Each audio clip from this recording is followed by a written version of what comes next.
Mi nombre es Alejandra Nájera Cárdenas, soy estudiante del grupo M14C6G18-BB-055 de Prepa en línea CEP. En este video voy a presentar la actividad integradora 1, el átomo y sus alcances. El átomo es la unidad más básica de la materia con propiedades de un elemento químico.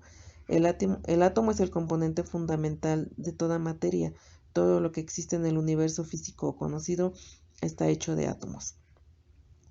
Los átomos se agrupan formando moléculas y estas constituyen todos los materiales que conocemos con las características físicas y químicas que observamos.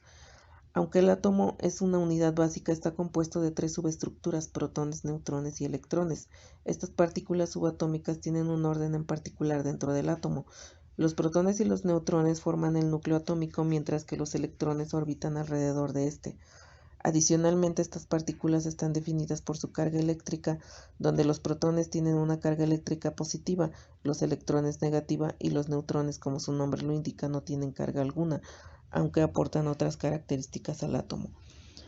Los prominentes físicos Dalton, Bohr, Einstein y Rutherford no fueron los primeros en hablar del átomo.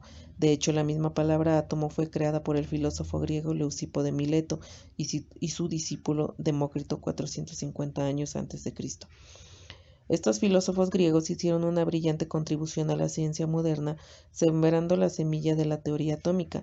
Según Demócrito, el universo y todo lo que nos rodea está compuesto de átomos. Después de la básica pero muy brillante explicación de los filósofos griegos Demócrito, Epicuro y Leucipo acerca del átomo y la composición de la materia, pasaron más de 200 años para que se postulara una nueva teoría sobre el modelo atómico que fuera tomada en cuenta por la comunidad científica. En 1804, John Dalton, un químico británico, se basó en las ideas de los griegos para presentar un modelo atómico que igual afirmaba la indivisibilidad del átomo y su unión como estructura básica para formar la materia. Adicionalmente, Dalton agregó que todos los átomos de un elemento son idénticos y tienen diferentes pesos y propiedades únicas comparados con otros elementos. Otro británico, el físico Joseph Thomson, descubrió en 1897 el electrón, lo que dio inicio a un modelo con cargas eléctricas positivas y negativas, lo que implícitamente indicaba que los átomos se podían dividir. Unos años más tarde, Thomson propuso su modelo atómico que describía la estructura del átomo con electrones flotando en una sustancia de carga positiva. Más tarde, Ernest Rutherford, un discípulo de Thomson, propuso en 1911 un nuevo modelo en el que los electrones orbitaban alrededor del núcleo y un nuevo espacio vacío entre ellos. En esencia, el modelo del átomo de Rutherford sigue siendo el modelo básico que se usa hoy en día. Adicionalmente, Rutherford predijo el neutrón en 1920, por lo que fue agregado a este modelo y fue la primera vez que apareció en uno. El modelo de Rutherford, sin embargo, presentaba varias incongruencias a leyes básicas de la física, principalmente las leyes de electromagnetismo, por lo que Niels Bohr propuso más tarde un nuevo modelo que trataba de conciliar estas diferencias. Propuso que los electrones se mueven alrededor del núcleo a una distancia constante en órbitas definidas con una energía física.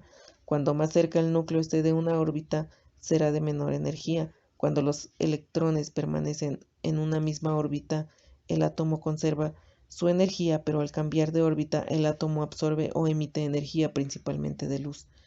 Reacciones y ecuaciones químicas. Una reacción química es un proceso mediante el cual una, dos o más sustancias llamadas reactivos transforman su composición para formar una o más sustancias nuevas llamadas productos, absorbiendo o emitiendo energía durante el proceso. Una ecuación química se utiliza para representar simbólicamente las reacciones químicas. Las sustancias que se encuentran del lado izquierdo de la flecha se llaman reactivos. La flecha significa produce. Las sustancias que se encuentran a la derecha de la flecha se llaman productos. El coeficiente es el número que se escribe a la izquierda de la fórmula. Representa el número de moléculas que hay de la sustancia. Los coeficientes 1 no se escriben. El subíndice es el número que se escribe a la derecha y debajo de los elementos químicos. Representa el número de átomos que hay en una molécula. Los subíndices 1 no se escriben. Existen 4 tipos de reacciones químicas. Síntesis. Una sustancia A reacciona con una sustancia B para formar una sustancia aún más compleja, AB. Análisis. Una sustancia compleja AB se separa en sustancias más sencillas, A más B. Simple sustitución. Uno de los componentes de una sustancia es sustituido por otro elemento. Doble sustitución. Dos sustancias intercambian elementos para formar dos sustancias nuevas. Balanceo de ecuaciones químicas.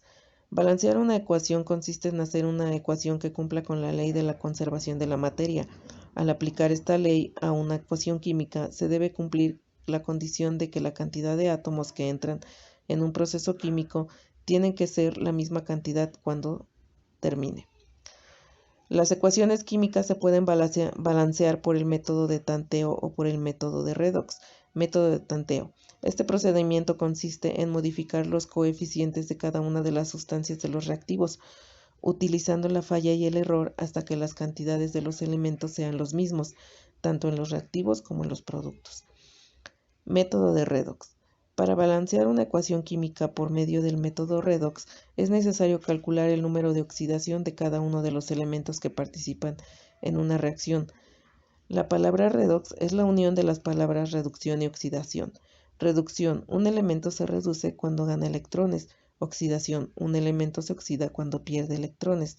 Número de oxidación es la carga positiva o negativa que tiene un átomo.